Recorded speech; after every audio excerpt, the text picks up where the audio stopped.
How are you doing today, Erica? I am doing well. How are you? I'm doing really good. It's been kind of a wild week for me. I've released a podcast episode every single day. So every day after work, it's been a lot of, typing up descriptions and editing and uploading and all that jazz.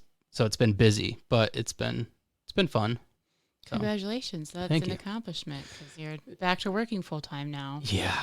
So, I don't know if that's a congratulations. I enjoyed uh, being off. yeah, it's not the working part, but the still getting this important work done while you're working that job Yeah. is important. Yeah, it is important.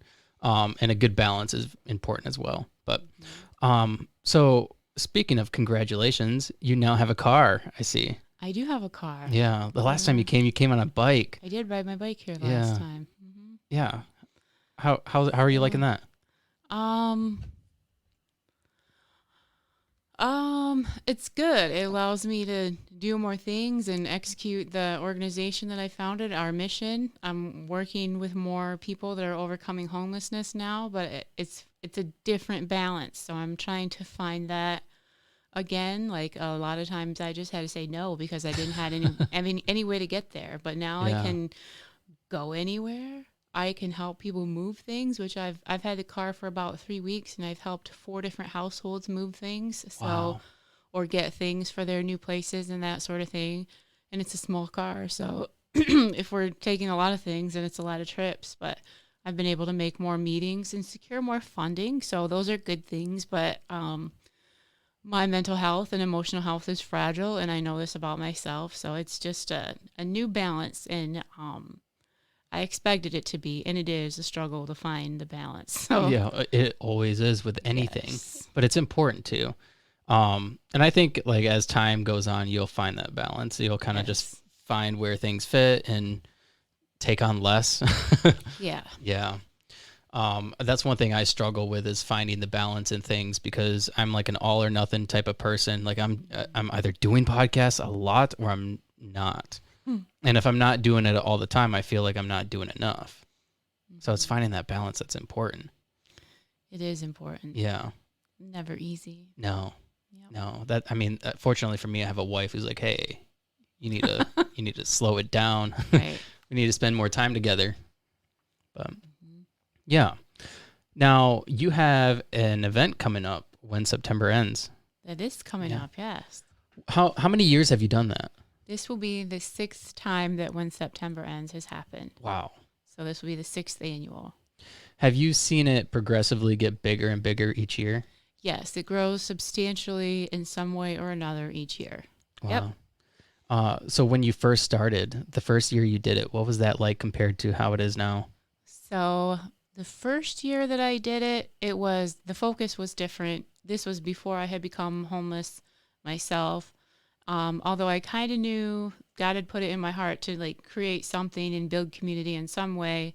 So, and at that point, my daughter, she is 20 years old now, and she was a part of I can't remember the exact words right now, but they have a youth choir at MSU, and she was a part of that, and it's not cheap, and that was kind of like the spiral where my life fell apart and went out of control and ended up with me being homeless, like had already started.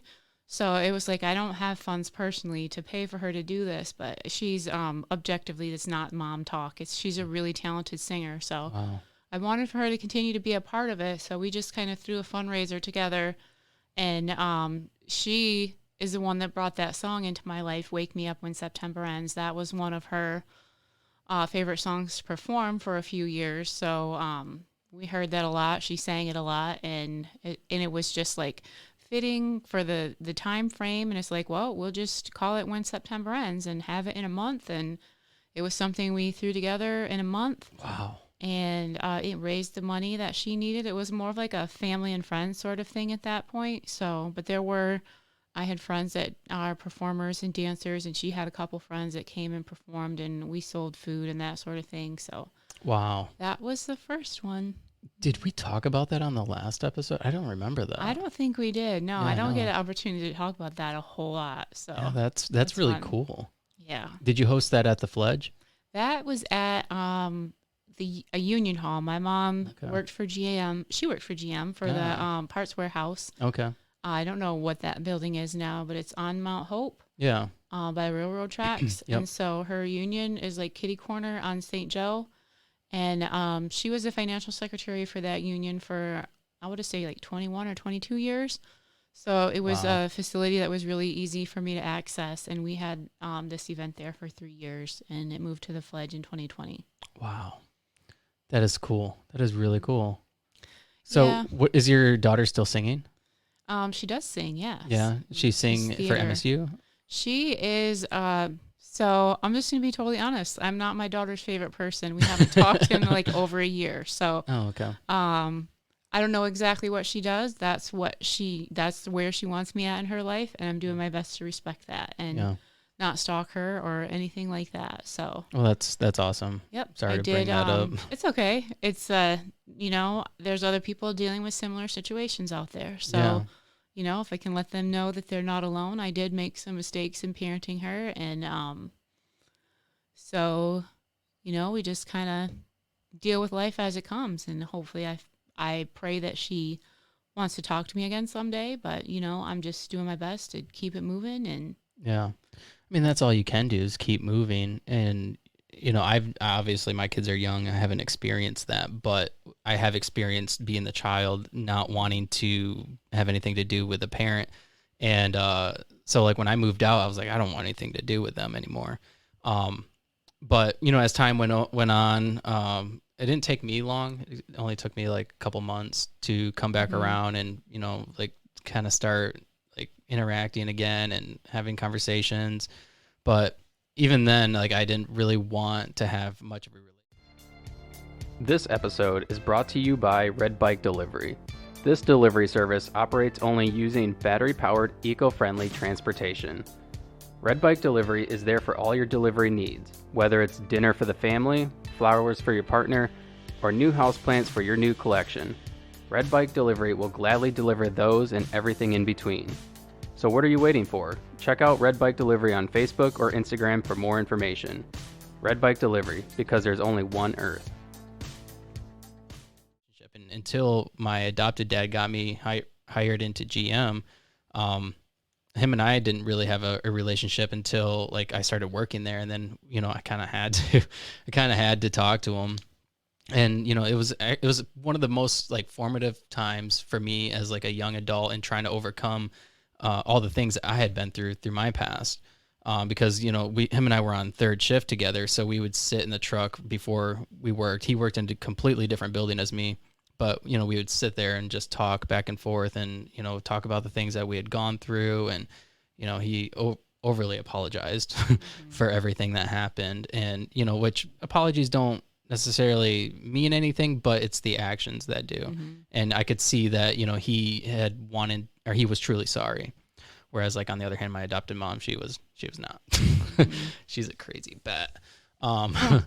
But yeah, so, over time, him and I ended up developing a relationship, and now we have a really good relationship. Like, that's awesome. Even just recently, he, and it might have been because I talked about it on a podcast, but I had mentioned on a podcast that when at the night I moved out, he was up and he had just gotten home from work. He was on second shift, and I went downstairs, grabbed like a basket of clothing and stuff, and I was leaving, and he was like, "Where are you going?" And I'm like, "I'm moving out."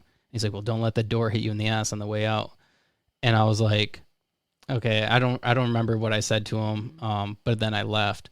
But that was like something that like got stuck in my brain. Mm-hmm. And just recently, I think he heard it on a podcast, and he apologized again for it. And I'm like, awesome. No, you didn't have to apologize for that. Like I'm over that. Right. It was just one of those things that stuck in my head, and it's part of my story. So, yeah.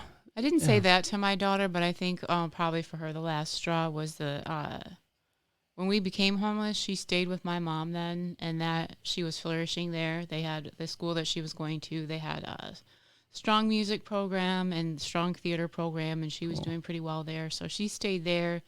And then when the pandemic started, she came and stayed with me. That was going pretty well for a couple months, but then it was deteriorating, and it wasn't going to end well. And I mentioned to her, I had already gone through the city rescue mission. I had friends on staff there. I've raised money for them, and I let her know that I think it's time that you go stay with them, and they will help you figure out the next steps, because she didn't want to stay with me. I also didn't really have the capacity to be the one to help her figure out her next steps, Right. due to my own issues that I was dealing with. And she took that as me like throwing her out. And Yeah. that's not really where I was going. Like I wanted, I know these people, they helped me. Yeah. And they're my friends, and I've raised money for them. So I Yeah. know that they will help you as well. And I just know that after that, like she had to come back and get her stuff and that sort of thing. And she was talking about being a homeless teenager. And it's like, well, that really wasn't. How old was she? She was 18. Okay. Yep. So There's something that, like, for me, I guess I kind of experienced it because I wanted to be on my own at a very young age. I think mainly too because a lot of the stuff I had gone through at home, I didn't want to be a part of it anymore, and I felt like I just needed to figure life out for myself. But I feel that that's important for a lot of young people, like between the ages of, like, I'd say 17 to 20. It's extremely important to get out on your own and figure out who you are as a person and what you want in life, because otherwise, like, you're essentially living off your parents. That's not Right. cool. But then you're starting to bat heads, like the parents have rules and the teenagers don't want to follow the rules, and they just kind of want to be their own person. And so I think it's important for every young person to go out and experience life for themselves and figure out who they are. Because, like, being on your own, me being on my own helped me, like, mature in certain aspects way quicker than, like, a lot of my peers. Mm-hmm. It's kind of interesting to see. Mm-hmm. Because I remember when I started working at GM, people are like, you're so mature, like, for your age. And I'm like, interesting. I would I bet didn't that see my it. daughter gets that a lot. And just Yeah. like through the grapevine, the things that I hear, like, she is doing well. She's had a couple jobs and then moved up in the jobs and then Wow. gotten a better job, and she's living on her own. And she is doing, I don't know where, but I know that she's doing college and Wow. being a part of, like, community theater and that sort of thing. So That's cool. That's Yeah. cool. At least she's succeeding in life. I Yep. mean, because I think that's every parent's fear, is that their kids just not want, but, like, their kids will become a failure in a sense. And it's awesome that she's taken the initiative to get a job, move up, and have her own place and go to college. That's awesome. Yes, it Yeah. is. Now let's talk about this event. Okay. Yeah. Yeah. So when September ends, it's at the end of September. Yes. Yeah. Mm-hmm. Yeah. It's going to be easy to remember when it is, because it's when September ends. So did you pick a family already for it? We have not picked a family. We will Okay. be connecting with a family in July. It's Okay. usually kind of a good time frame. We want them to be in their housing already. It's just kind of hard. Like, when I started doing this as not a private thing for my daughter, but for the city rescue mission, we started with just inviting everyone from the city rescue mission and providing them transportation and gift certificates and that sort of thing, and collecting donations for them. And then the pandemic happened, and that was the year that we were trying to keep the numbers in person low. So we had the idea of, like, let's just connect with one family. And it actually ended up working out much better, and just kind of actually giving me more of an opportunity to clarify, like, exactly what the organization is going to do. And so now we focus on someone that's overcome homelessness and help them get settled in their house. And yeah, that's what we do.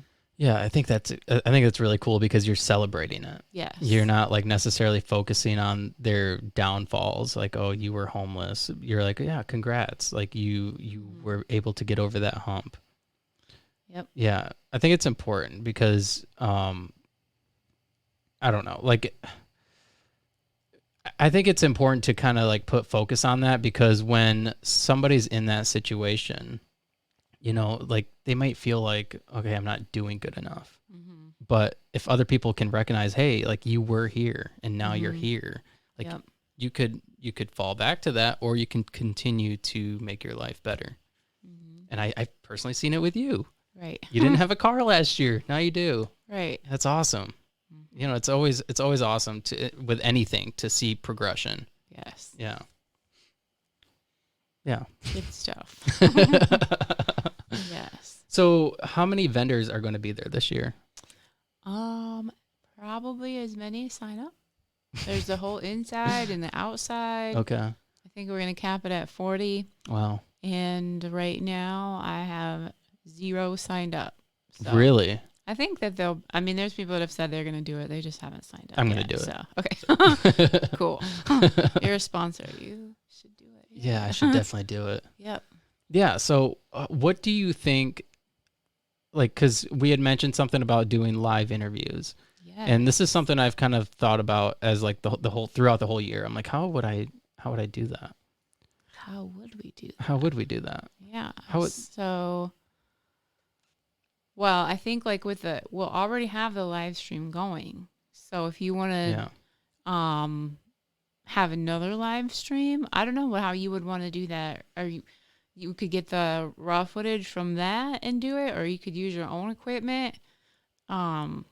I'm gonna let you guys handle that part because that is not my expertise. You could bring your own microphones, or we could have ours. It could be standing or sitting, because we have the wired mics and stuff. So, yeah. So to do live interviews, let's say it's live. Let's say I'm interviewing live. It's streaming live. Would I just randomly interview people?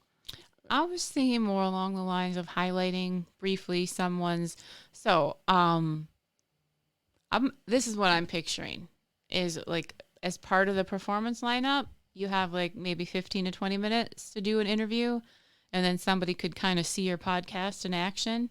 And then if you wanted to do like more at your table, that would be cool. That would be cool. Yeah. So, but I'm definitely like cool. thinking it would be a good idea to highlight it, when we have the performance lineup set up, and then like people are paying attention to it and stuff. And then if there's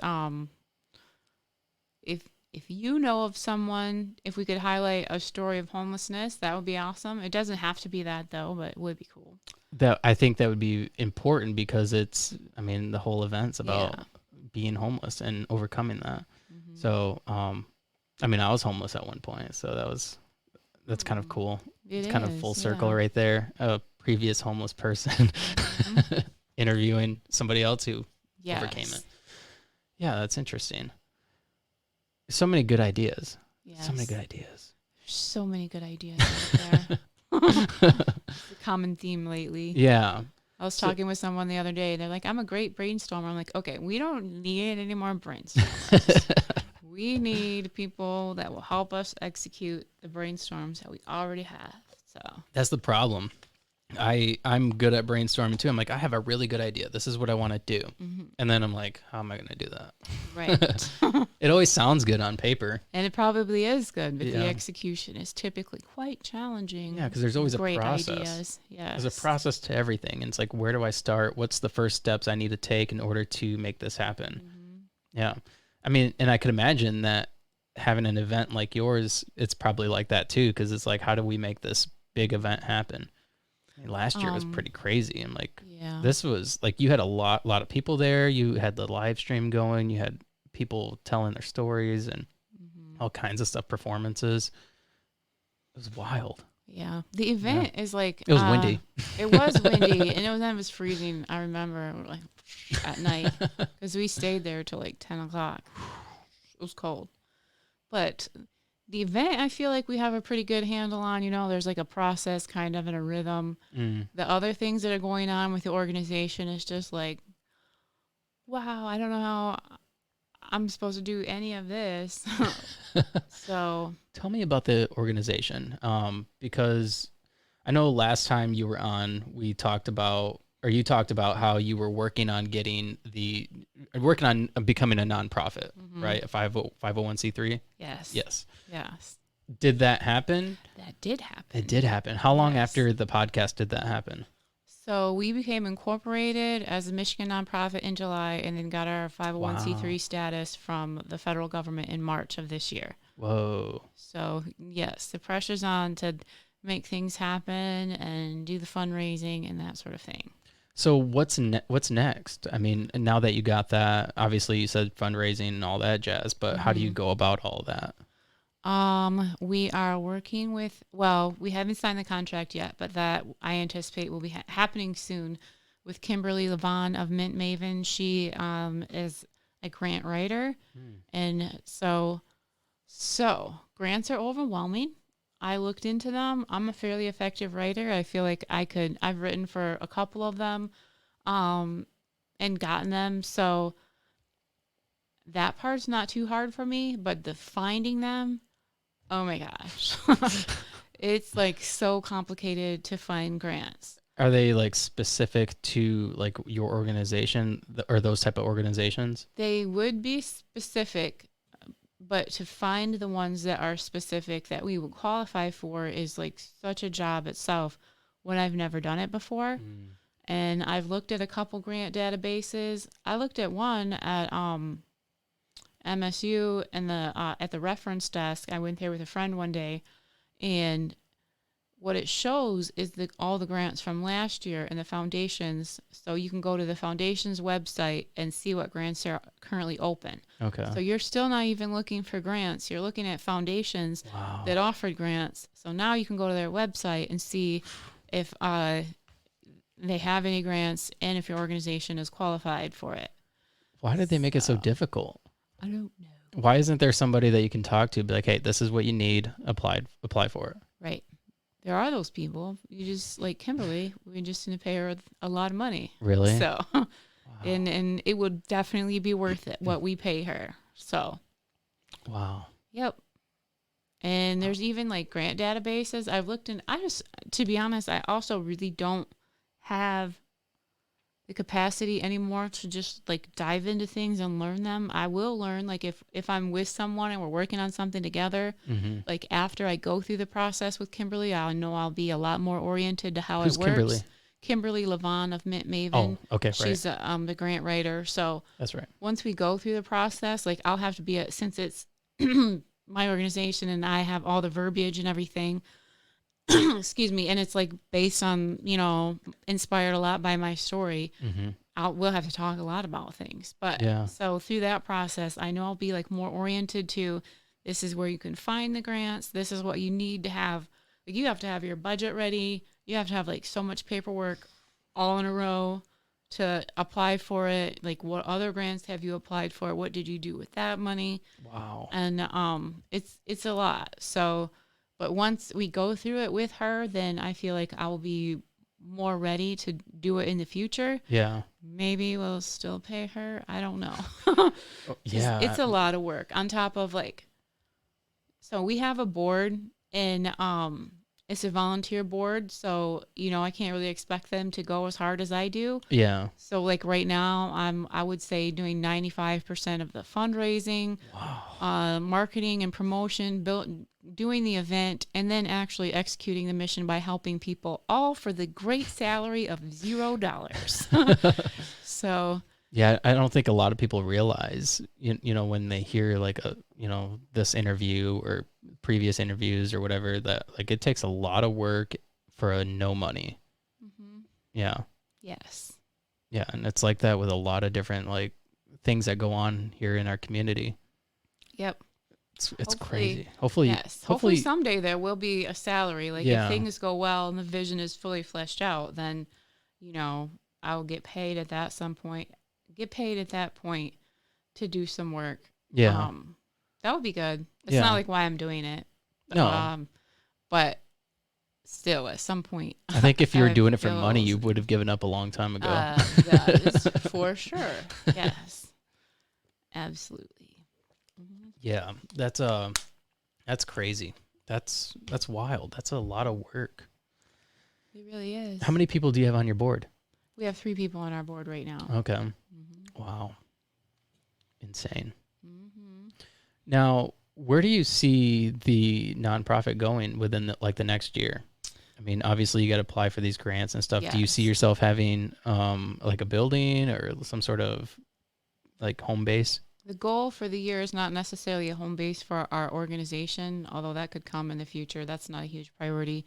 The priority is to get at least one home by the end of the year to basically end homelessness for a household. And so, like our mission, Jubilee's mission is Jubilee is a network that connects disadvantaged community members in the greater Lansing area with transformative wait, okay. I wrote it. I should know it. With effective support and transformative opportunities. So, and the way that we're doing that is by we're building a permanent supportive housing program, and permanent supportive housing is a model for dealing with homelessness. It's kind of like housing first, and we'll deal with everything else next. So, and we don't have any of that. Well, it's not accurate to say we don't have any. I don't know exactly what the numbers are. Like when I was at the City Rescue Mission, I qualified for permanent supportive housing. I would still qualify for permanent supportive housing, but there's none available for me. There's no wait list to get on or anything like that. Sometimes people with really intense psychiatric issues and that are already CMH consumers, they might get some permanent supportive housing. But not guaranteed. Or so I'm just guessing this. So where do these people go? A lot of the time back to the street. It's why we have like a revolving door at our homeless shelters, and then some of the people that have really severe issues or complications or whatever will just end up on the street and not even bother to go into the shelters anymore. Wow. That's crazy. Because like if you have to go into if you go into a shelter, you have to clean up, right? You do. Yeah. Yep. There's rules to follow. It's not always. I've seen some, even since I left the shelters, I've seen some changes that I like in some of the shelters to where it's not quite so strict. Or, but it's when I was there and even before that, it's not easy to be there. It's a lot of structure. Yeah. And I'm lot sure. of rules, and I can kind of understand the need for that, but also like we're humans, so it's also a need to address someone's humanity and what they need that's different than fitting in your cookie cutter, right? And yeah, I mean, if you're going into a homeless shelter, you're literally, well, for one, you're there for a reason, right? Like, I mean, you've hit rock bottom, and you have problems, I'm sure, and it'll be so much easier to like want to use drugs and become an alcoholic because I mean, where's life going? Right. Like you literally, it probably feels like you have no potential whatsoever. I was going to ask you, how bad has the homeless problem gotten in Lansing since like the last time we talked, and I guess like since the pandemic? Because I know there for a little bit, like I seen like homeless encampments under like a bridge, and that's now since been cleaned up, but it just seems like there had been like different places all around town where homeless people were cleaned up, congregating. but I'm certain that they've just moved. I would say that I mean, I'm not the authority on that part of it, but I would say it hasn't changed much. I don't think it's really gotten much worse, or definitely it hasn't gotten any better. Yeah. Yeah. Also, you mentioned when you go in the homeless shelter, it's like they want you to perform.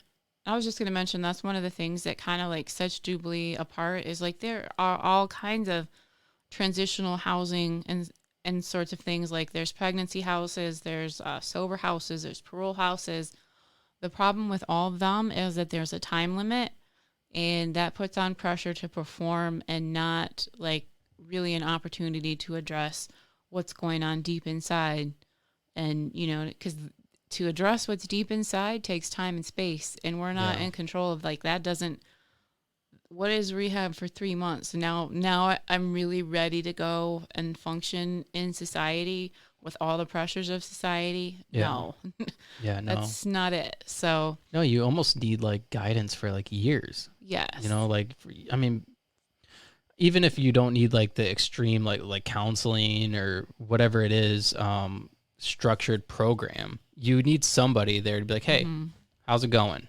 Yep. Like you staying above board? Yep. Okay, good to hear. Keep it up. Yep. Keep up the good work. And that's kind of goes back to like your event. Like, yes. you're recognizing somebody who had these issues, and you're like, congratulations, you know, they now have an event about them. And then, so, you know, as time goes on through the winter or whatever, they can look back and be like, wow, I can't disappoint because they just celebrated me. It gives them reason to keep going. Yep. And ideally, I have stayed in touch with the family that we celebrated. I actually just helped them out with some stuff a couple days ago. So, wow. Ideally, as our organization grows, we'll have more support to offer them, and that's kind of the goal. Is to not people do need help for years, and the reason the way somebody's going to let you help them really in an effective manner is because you've put the effort in and built trust. Yeah. And that is no easy job, and it's not something that we typically get paid for in our society, but that's part of the effective support that we're offering. Yeah. Is highly relational and, building trust, which means we're not going to let you down. We're not going to overpromise. We're going to follow through with what we say we're going to do. We're not going to ignore you for 6 weeks. So what you're describing to me sounds like this huge organization. Sounds like to me, you have this huge dream of having several different, I guess, housing units and a bunch of staff members. And you're able to just kind of help everybody who comes to you. Mm-hmm. Am I correct?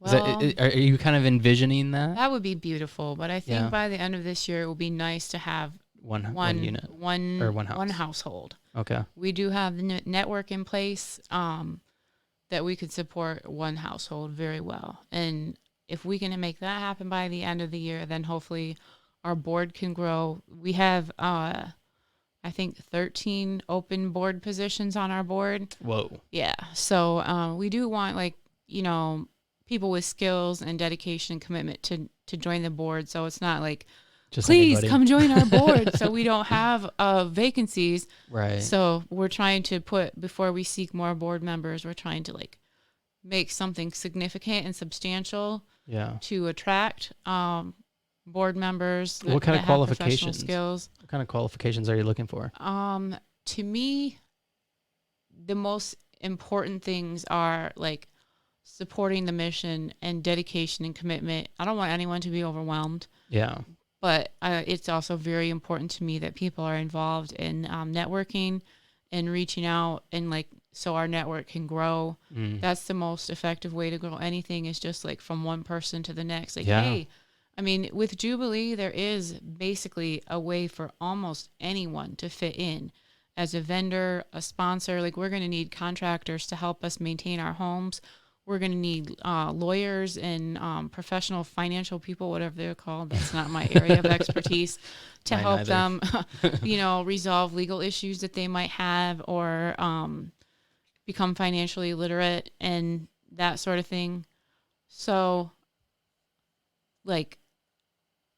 it's really important that the board members are committed to doing that and just utilizing their network effectively to grow Jubilee's network.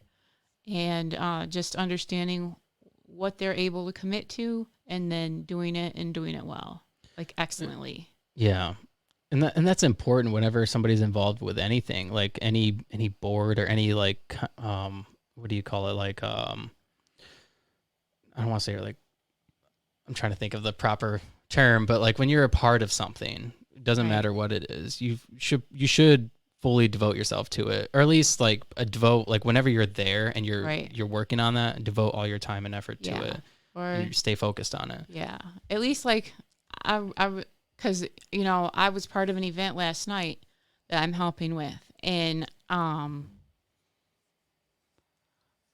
I think the events are great. They're called Veteran Story events. I don't know if you've heard of those. No, I haven't. But they're great. I'm going to send you some more information about them. They're important to celebrate and honor veterans and that sort of thing. And I'm helping with the tech stuff. Okay. And some friends of mine are doing that also. And they're we need help.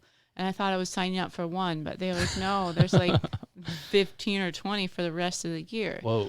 And I think it's important, and I want to, but I'm spread so thin that I am not showing up. Yeah. the best Erica that I can be. Yeah. However, I've let them know, like, this is a great vision, and I'm really glad that I can be a part of it, but I already have a vision that I'm working on. Yeah. So I will come and help to the best of my ability. By the time I get there on Friday night, my ability's not going to be that great, and I'm sorry. So I think it's sometimes also it's just better. Sometimes it's better to have somebody there yes. who, you know, just like, I mean, because I know when you're there, you're going to try your hardest. I do try my hardest, even though you might be tired. It's the end of the week. Everybody's exhausted, but I know you're going to work hard when you're there. So like that matters. Yep. Yeah. Yeah. The point of that was like, you know, I let them know, like, you're getting the last Erica, that there's a little bit left, and because I do see this as important. And yeah. So what is that? They tell their stories? They do tell their stories. They go on stage in front of people? I'm trying to remember what the theme was last night. I don't remember. It had something to, it was Little Arlington. We have a Little Arlington cemetery in, you know what Arlington Cemetery is? Okay, yeah. So they have like a Little Arlington in Lansing. Are Really? you familiar with that? No. I believe it's at, so we're by my house, so we're close to the cemetery. Yeah. At Mount Hope and Aurelius. There's like soldiers buried there in Little Arlington. So they were talking about that. There was another one where they the Gold Star families were sharing their stories, and I don't know exactly what Gold Star families means, but I do know that they had all lost children or family members in service. Wow. So it was really great. That one was really awesome because we had like a food reception for them, and we got to interact with them, and I still have a card in my wallet. The man was super excited to hand me this card. He's like, I've passed out, like, I can't remember the number that he said, but it was a lot, like thousands and thousands of these cards. And so, you know, what? They just have like his son's name and his branch and just like part of his story and like what was important to him. And to the family, like that's an important way because they lost their family member, which is tragic. But it's been an important way for them to keep the legacy alive and share the story and impact others, even though they don't have their son anymore. So who runs this? Is it a nonprofit? The story in general, the stories is powered by Cityhood, which is Michelle Ramon. She's kind of like the person in charge at Cityhood, which is an aggregate news thingamajig. I don't know exactly what it is, but she does do news reports, and she's doing these stories. And there's also like there's a group of people. iStar Video Production is part of it, and the Mayor's Veterans Commission. I don't know if I'm saying the words right, but so Alfreda Schmidt, she's like, oh my gosh, she's like this. I think she's 92, but she might be older than that. The Hill Center on the south side is named after her. It's the Schmidt Community Center. Wow. And the first time I met her, even at 92, like she's like grabbing your hand and talking to you and be like, what's your name? We're so glad you're here. And it's like, okay, I see why you have a community center named after you. I get it. Wow. So what's her story? Gosh, I wish I knew better. I know that her son was in the military, some branch. She's been around Lansing a lot. I think she might have been involved with the military herself as well, although I'm not sure in what capacity. But I do know that she is like part of that Mayor's Veteran Commission or Coalition or whatever it is. So she's obviously someone very influential in our city, and maybe I should know better. That is really cool. Yeah. It is pretty cool. Do you think she can make it downstairs? I wouldn't put it past her, actually. I really wouldn't put it past her. It'd be cool to interview somebody like that. Yeah. I would. Yeah, I'd be interested in finding more out about that. Yeah, I can connect you with Michelle. She might want to come. She could make it down the stairs for sure. So. All right, cool. Yep. Cool. Yeah, that'd be cool. That'd be interesting. Yeah, it's crazy because I'm still like learning a bunch of things about like different events and groups and organizations here in Lansing. There's a lot. There's so many. And it's crazy because Lansing doesn't seem that big.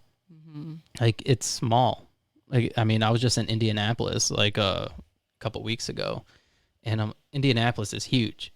There's so much, but like you come to Lansing, you're like, wow, this is small. Like Right. you could drive through Lansing in 2 minutes. Right. Like if you're on the highway, Right. you can get through in like 5 minutes. You're through the other side, and it's crazy because there's so much in between the city lines. It's wild. There's a lot of people. So Yeah, and there is a lot of people. The area is kind of small, but How many people do you think are in Lansing? oh, I used to know the answer to that. That was a long time ago. Let's fact check that. You can do that. I think it's around like 140,000. Okay, I'm gonna guess. I'm gonna say 137. Okay. Okay, here we go. So you said 140. I said 137. Mm-hmm. Are we going with Greater Lansing or the city of Lansing? Probably Greater Lansing is even more than that. Is if it? You're going to include Okemos, because True. Greater Lansing would be Okemos, Holt, probably even Mason, Grand Ledge. DeWitt, St. John's, Yes. right? St. John's. Like St. John's is iffy, but Yeah. it could in some people's definition. City of Lansing Mm-hmm. population.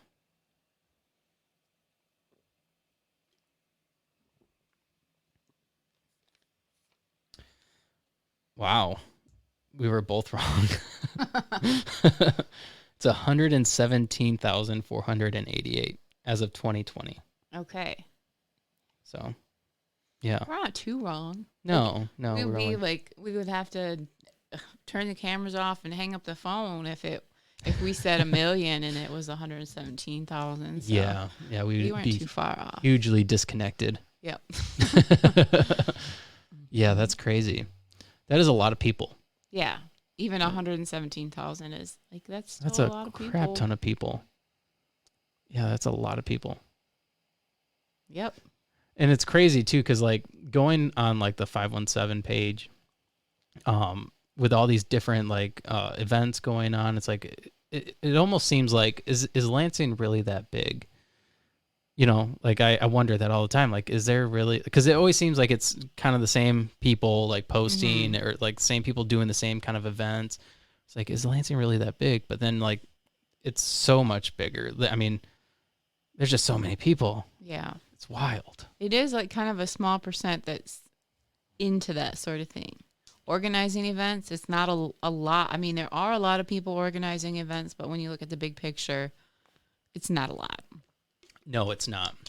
And then And why do you think that is? Do you think it's because like, well, for one, the whole like the 517 page is kind of newer, like relatively, and it's growing, and like maybe like people, I don't know, why do you think that is? Why do you think that people don't really get involved with too much?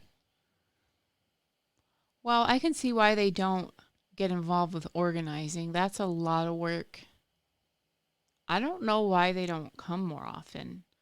Because if you go to our community events, you're going to see a lot of the same people over and over and over. Mm-hmm. And not a lot of new people, considering that we have now 117,000 people since we know the number. Yeah. I do wish there was a way to figure out how to get more people involved in community events, because I think it's a very rewarding experience. Yeah. Even I used to think when I would go to an event where there was vendors, I would feel bad that I didn't buy something. But I have friends now that are vendors, and they're like, it's not like that. Yeah. You know, of course we do want to make money, but it's a good experience to connect with someone Yeah. and Get your name out there. You can get your name out there, and even just the connection. Like, well, at this point in time, you know, having someone give me their name could benefit them, because even outside of when September ends, I do help with like vendor coordination at other events and that sort of thing. But even before that, like you're getting your name out to broke Erica that's not going to help you with anything or ever buy your stuff. Like, I'll just be your friend. But like they say that's even a worthwhile experience. It for is. them. So It is. it's good. And you know, so you don't have to be afraid of not buying. A lot of these people are artists, and they put their heart and soul into what they're doing. Yeah. And even if you're not going to buy, they just like talking about it and sharing it. Mm-hmm. So, you know, and the performers like love having an audience. So I do wish there was a way to get more people to enjoy the community events that we have, because a lot of them are pretty great. Yeah. And there's so much talent in Lansing. There's a lot of talent in Lansing. I've interviewed a lot of like artists, local artists and stuff. And it's like, wow, this is crazy. Like, it's crazy that people are here. Yes. Yeah. Yes. I know there's a lot of like musicians too Yep. that are here. I don't really know a lot of them, but yeah, there's a lot of talent locally. Yes. Yeah. Yeah, I don't know how you could get more people involved. I really don't. Other than like promotion. Yeah. Sometimes people don't know what's going on. I So know. I tell people, like, if you ever want to know what's going on, I usually know. So just, I can tell you. Yeah. A lot of it, some of it will make the news a little bit, but it's usually like after the fact. It's hard to get the word out to the whole city if you don't have access to like Fox 47 or something like that. So it's a lot of work to get people to even know about it, and to get them to care about it. It's even more work. Have you done any promotion for your event?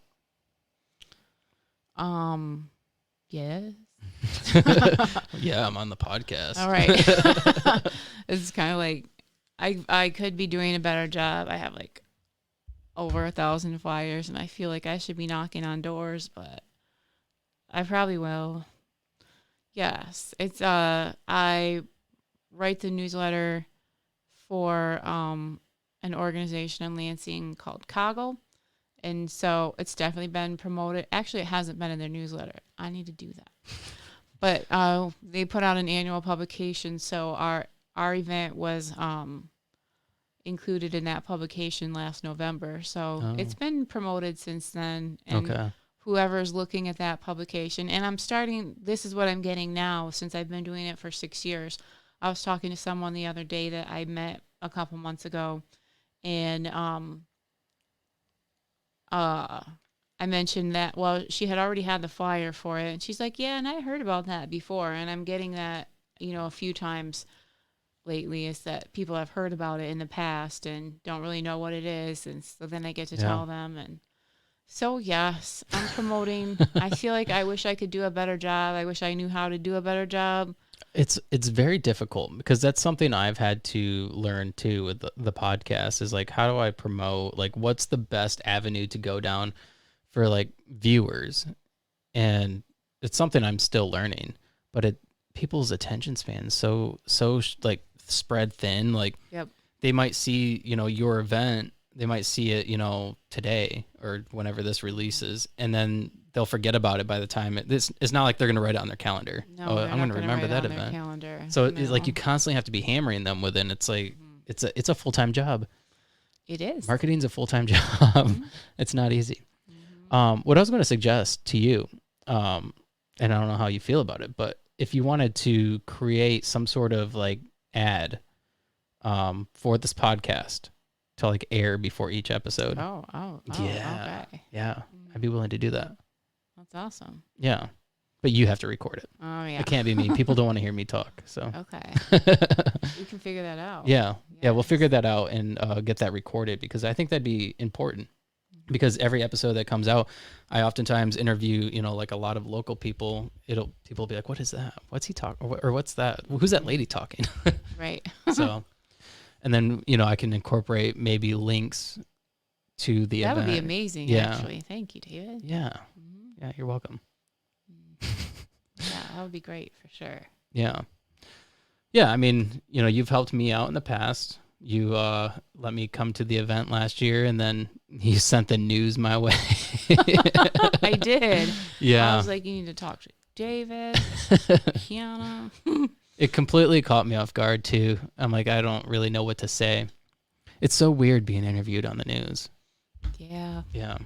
It like, was. Like I can sit here and talk because I feel comfortable, but like being in front of a camera that, that people are going to see on TV, it's like, ooh, I don't know. It's different. It is. Yeah. Which angles are they going to take? What are they going to cut out? Yeah. Make sure everything I say is even by itself something that I want people to hear, because yeah. Yeah. Yeah, it's a little scary. Yeah, but you did good when they interviewed you. Too. I don't think so. I Oh, don't think that's so. Yeah. So, yeah. So, what performers do you have this year? You have obviously Sway Boy. Yes, we have Sway Boy. He's on there. Yeah, he's on there. Yep. Do you have any other performers? Yes, there's a list of them, but I don't have it in front of me. There's a few people that I'm waiting to hear back from them anxiously. Have you seen Ron St. Germain? No. No, he's a high energy, it's rock and roll. I'm going to send you a video later. I need to be keeping a list of all the things I'm going to send you later. But he's considering currently, so I would be kind of excited if he comes. I'm sorry, performers, anybody that listens to this. They should be understanding. I hope so. You're doing 95% of the work. I really am. Yeah. Like, I helped homeless people get furniture last week. Wow. So. Wow. I hope there's a list. Who's on the list? There's a lot of people on that list. You know, I would assume that getting or helping people acquire these homes and acquire furniture and belongings has got to be one of the greatest feelings ever. It does feel good. It's like I'm working on it. And I'm doing better than I was, but I still have a lot of work to do when it comes to manage my emotions. So I'm not enjoying it as much as I wish I would. I'm feeling overwhelmed, and like, if there's like, so the families that I was in contact with last week, everything is planned and situated and should work out for them. But before that happened, I'm like, oh my gosh, who am I going to get to help me move this stuff? It's not really in our budget to pay for a U-Haul. I'm going to have to ask such and such to use their van. I don't want to ask them for anything else right now. So maybe we will just pay for a U-Haul, but then I have to go to my board and get it approved. And like my board's great about, like, they must really trust me and support what I'm doing because they've never said, no, Erica, we're not doing that. So I do anticipate that coming at some point when there's a bigger board. Maybe it won't be quite so like whatever you want to do. Yeah. But that's okay. We'll cross. See, why am I even worried about that? Yeah, you shouldn't be worried about that. No, Yeah. I should just be like really happy that, things are fairly well planned out for the situations that we had, and those people are getting some great things. Well, I think that's why it's important too to get people that believe in this. They have the same passion that you have for the organization, because the minute you get people saying no, don't do that, or don't do that, don't help buy them furniture, don't help them move the furniture, whatever. It's like, are we on the same team? Right. What's going on here? Right. Yeah. What are we hoarding that money for if it wasn't to execute our mission? Yeah. So, yep. I just feel like I have to shout out Audra from Junk in the Trunk. Have you met Audra yet? I have not. Okay. She should come on your podcast too. Send her my way. I will. She has been instrumental in connecting us because she does like estate cleanouts. So she gets a lot of great stuff. Wow. And for free. Yeah. The people are just throwing away. She's getting paid to take it away. Whatever she does with it next is on her. And she does give a lot of it to different organizations. So, yes. And Jubilee is now one of her partners. So that's what I was going to ask you is, have you thought about partnering with other organizations? But clearly you have. Yes, I have. And we do that. And are not fully implementing our strategy in our program yet, because that will come more when we have like someone in a home, and with them being in our home, we'll have like more leverage to actually build a relationship with them and get trust and like bring in more partners. But we've contacted with a lot of different organizations, and now that I have a car, hopefully we'll be meeting with more and just seeing how we can work together, how we can support their mission and how they can support ours to just make a greater impact on the community. So, do you know, have you heard of Sleep in Heavenly Peace, that organization? Yes. Jared Olson, I think his name is. Yeah. You and I talked about that before too. Yeah. Yep. Did we? Yep. I don't remember.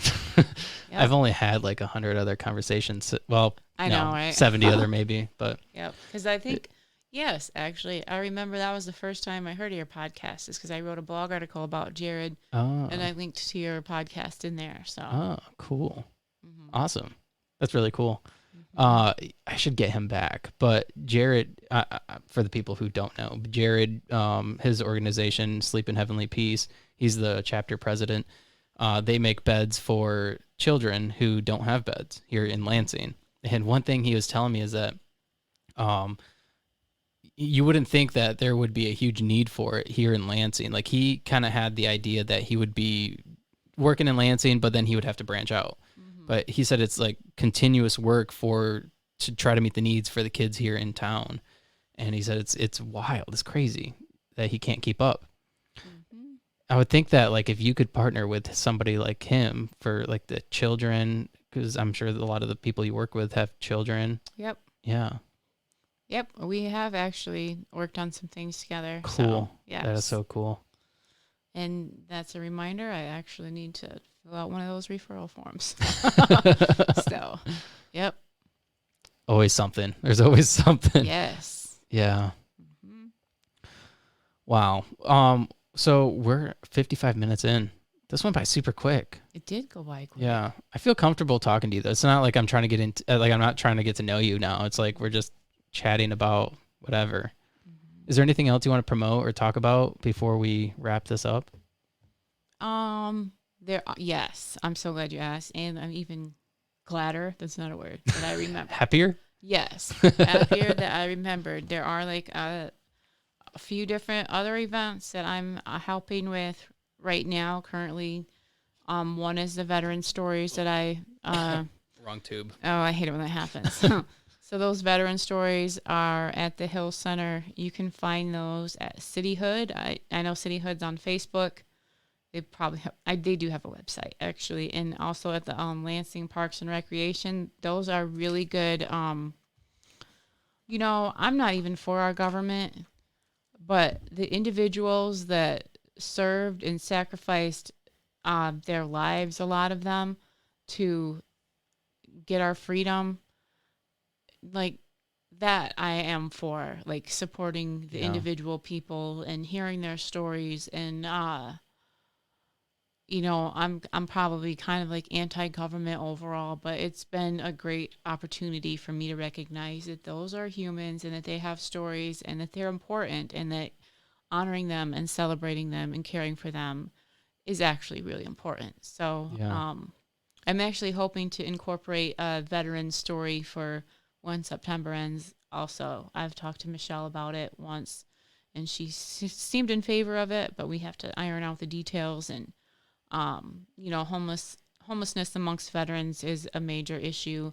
It's not like we would be happy to help veterans through Jubilee, but it's not like our major focus. Yeah. We're just trying to do our best to help everyone that comes our way. Not everyone, but whoever does come our way, we want to be prepared with a network to put a community and support around them, whether they are dealing with substance abuse or they're a veteran, but whatever it is. But anyways, back to that. Like, I'm hoping that she will maybe interview a veteran, and perhaps a veteran that's overcome homelessness in Lansing as part of when September ends. So, Well, I think it's cool too to highlight the different demographics of people in the homeless community, because I mean some of them are veterans and a lot of them yes. have suffered from like PTSD Yep. or a lot of other traumatic experiences from being in the military, which causes them Yep. to be homeless. And to kind of ignore that and just maybe focus on somebody who has been down on their luck is, I think it's important Yeah. to highlight those stories. Yeah. I think it's like very important actually, because, they did go to serve our country and serve us. That's what they were doing when they Yeah. made that choice. Yeah. And our country owes it to them to look after them after they did that. So, Well, and I think that's a whole nother discussion, but I think that the military doesn't do a good job. no. I don't think that No. they necessarily care. In fact, I actually was just interviewing a guy who's a veteran, and he said they'll proactively try to say that something happened. Like he was saying, for instance, that at the VA, he came out of the military with a bunch of like PTSD and Mhm. other traumatic stuff. Um, and he tried getting help for it through the VA, and they're like, oh yeah, that didn't happen in the military. That happened because you had a rough childhood. That happened before. And it's like, no, I have PTSD from the military. So they like proactively like will deny anything because they don't want to have to pay for it. That's outrageous. It's outrageous. Infuriating. Yeah. It is. Ugh, I hate it here. Yeah, I do too. What do? The only thing you can do is talk about it and highlight stories, and hopefully by doing that, things get better. And I think they are over time. I mean, I think things are progressively starting to get slightly better. Well, I do know that more regular people like us in the community are having a deeper understanding of the injustices that happen across the board. And I think that is the start of people caring. And, like through the pandemic, so many people endured also, not even just from COVID, but just all sorts of tragic losses that, I think it's really like we all have, a lot of us at this point have a tragic story somewhere in our life. And I don't think it was like that 20 years ago. So you don't think so? I don't know. I think it was. Okay. I just think that 20 years ago, people didn't talk about it. Yeah. That was one thing that started when I started this podcast, when I did my episode. I had a family member reach out and they're like, what you talked about is not okay. And you shouldn't be talking about that stuff because I was raised that you don't talk about those things and you keep it hush hush and whatever. I'm like, well, that's how things remain the same. By not talking about it, it causes generational trauma, and then it happens. It's a cycle. You break the cycle by talking about it and discussing things. And so I just think that like back then people didn't talk about things because there was a lot of shame around different, like being homeless. People weren't like happy to be homeless. People still aren't happy to be homeless. I guarantee you nobody wants to live on the streets. No. But there's like a shame that goes around it. Like if you were to say I'm homeless because I have a drug problem, like that's a shameful thing to admit. So you don't talk about it. Right? Right. Oh, yeah. Like a lot of people. And you're right that is changing. Like people are sharing their stories and saying, I went through this and I overcame it and I'm doing well now. Or maybe I'm still struggling with it. But we do talk about things much more freely. So it's actually something I think about a lot. Like, was my whole perspective on life way off when I was younger? That probably. Yeah, it could be. Like, it's just, I don't swear too often, but it's just ended up being a big bag of bullshit. And like, I'm trying to make the best of it, to plant flowers in it or something. I don't know, but. Well, I mean, I think that's what most people are trying to do. And the people who don't do that, they just like to, I don't know, cause trouble. They just can't pay attention to those people. No, and I think that they are a lot less dissatisfied with their existence here than I am. Yeah, they are. I don't know. But you mentioned generational trauma. That reminded me of there's a couple more events. But so Jubilee has once a month. We have a task force meeting.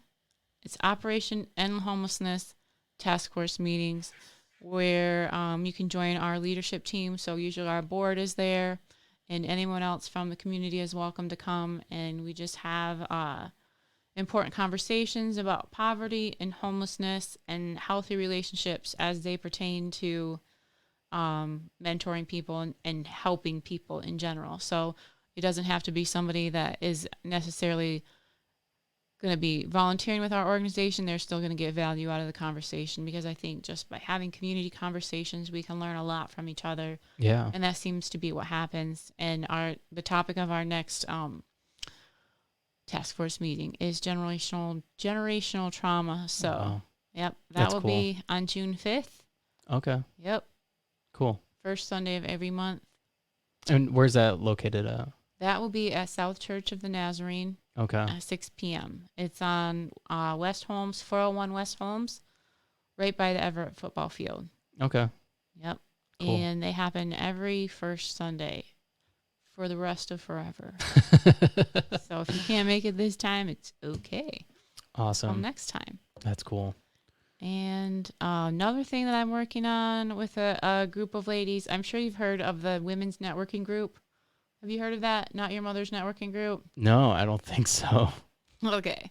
Well, I'm going to include you in. There's like 20,000 women in there. Whoa.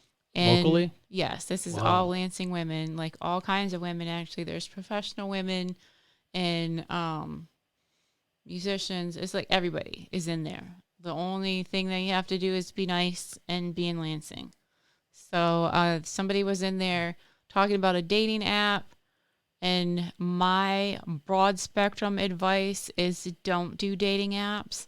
I know some people have good luck. Every time I say, don't do dating apps, somebody's like, I met my husband on there. And I'm like, okay, I'm happy for you.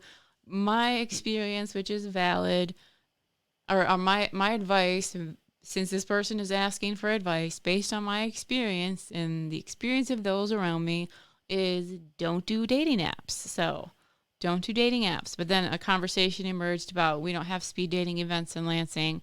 So myself and 3 other ladies decided that we should have a speed dating event in Lansing. So the first one's happening June 8th. Whoa. At American Fifth Spirits, which is on Larch, across from the baseball stadium. Oh. So it's called Ditch the App Dating. So if you want to, it is $25 a person. So How do you sign up? Like if you're a dude or another woman, even. Yep. Like do you have to like is there like some sort of sign up sheet or something? There is. It's on Eventbrite. There's Facebook event, and there's on Eventbrite. So that's where you pay. And there's a LGBTQ event on the 9th and the men and women on the 8th. So if you're a man or a woman that's looking for the opposite, then you'll go to the Eventbrite, and there's men tickets and women tickets. Oh. So that's kind of how we're making the distinction. Interesting. Have you ever done a speed date? No. It sounds intriguing. I don't know if I want to date anybody. That's an entirely different podcast. We're not going to go into that right now. But I think that I like the idea of it's where you like shuffle tables, right? Yes. Like every couple of minutes or something. Yep. We're going to do 3 minutes. We're going to do a half hour. So American Fifth Spirits is a distillery. So and I don't drink too often, but I did try should make a drinking game out of that. I don't know. Everybody has to chug a beer every 3 minutes, right? And see how it goes by the end. There's an idea. They have like craft cocktails and mocktails, and I tried the caramel white Russian, and it was delicious. So for the $25, you get a cocktail or a mocktail, and actually the rest of the proceeds go to Jubilee. So. Oh, very cool. Yep. Very cool. So go to that. Yes. Yes. Even like, how could it not, like 3 minutes is long enough. You're not making any commitment to anyone. It's just that we can conversate with someone for 3 minutes and catch their vibe or whatever. I don't know if I could have at the beginning of the podcast. Like 3 minutes in, I'm like, oh boy, this is going to be rough. Right. But no, that's actually, I think that's interesting because for one, doing the podcast, like talking to people, I realized that an hour is not long enough. Yeah. So I couldn't imagine like sitting across from somebody for 3 minutes and be like, okay, here we go. Let's go. Like, tell me everything. How do you go about that? Do you write down questions? Like, we what's do the have process? focus questions, so they can use that. I think that we don't have this set up, but it's a new thing. So I think that maybe next time we'll talk about like your time limit is 1.5 minutes and the other person, because personally, like, if I'm not given an open space to talk, I'm not talking over anyone. That's not what I do. Right. Well, actually, lately I do some, but you need to because you're the boss. yes. Overall, I don't enjoy talking over people, and I'm a much better listener than I am a talker. So I don't know exactly how we're just gonna feel it out. It's just kind of like, here's guideline questions, and it's open 3 minutes, and maybe once we get surveys back and that sort of thing, maybe then we will adjust, tweak it a little bit if that's what's needed. But so what's the end goal / result of a speed dating thing? Do you like get the people's number that you're interested in at the end, or how does that work? They are welcome to exchange contact information if they want to.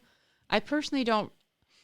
When we were talking about it as a group, my vote was like to kind of like prohibit that, but then I also had to check myself, like rules don't work. I already know that. But I think the goal is for them to indicate to us who they're interested in matching with, and then we'll provide the contact information afterwards. So that's what we're doing. Yeah, that's actually a good move. Yep. Yeah, that's a really good move, because then you don't get somebody contacting somebody they don't want to. Right. Yeah, no, we don't. Yeah. We don't want that to happen. And like the saying no, I mean, I've encountered that a lot. I've given my number to a lot of people that I really wish I hadn't given it to, because it's like I was just being nice, but that's also me just needing to be more assertive and being like, well, no, I don't want to. Yeah. So, and recognizing that that's not going to end someone's world, and if it does, then that is actually very much their problem. Not It is mine. their problem. Yeah. So Yeah, no, if they can't handle somebody saying no, then there's Right. an issue. Right. Yeah, you don't want to be with that person anyways. Right. That's for sure. And the thing is, like, I'm gonna be happy to give my number to someone that I know. I mean, I don't even think I want to date. I would like to be friends. Yeah. And then possibly if they wanted to talk about getting married, then we can do that.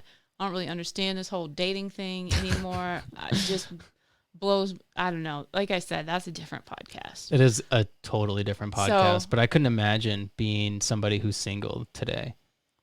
I think it'd be very difficult. Me either. I don't know how they do it. That's why I'm just Yeah. like, you guys have fun with that. I kind of checked myself out of all of that. That's funny. So do you have any other events coming up? yep. The other one that I'm working on, it's called the Festival of Praise. My friend Jonathan that leads worship at All Nations Christian Church. It's something that he's done. I think that he's done it 1 year longer.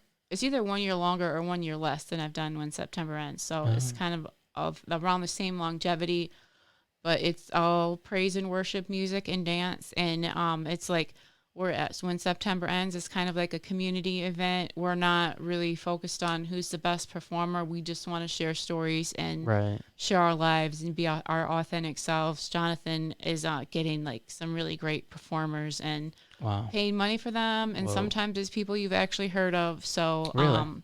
we have a meeting for that tomorrow, actually, to talk about that and see who's on the performance roster and what the next steps are in performing that. I know it's going to take place in November. So Festival of Praise, check it out. It's going to be great. You're a busy person, Erica. Yes. Well, thank you for making time doing the podcast. It was fun. It's been fun catching up. Yes. I feel like this was a lot more fun than the first time. Yeah. Yeah.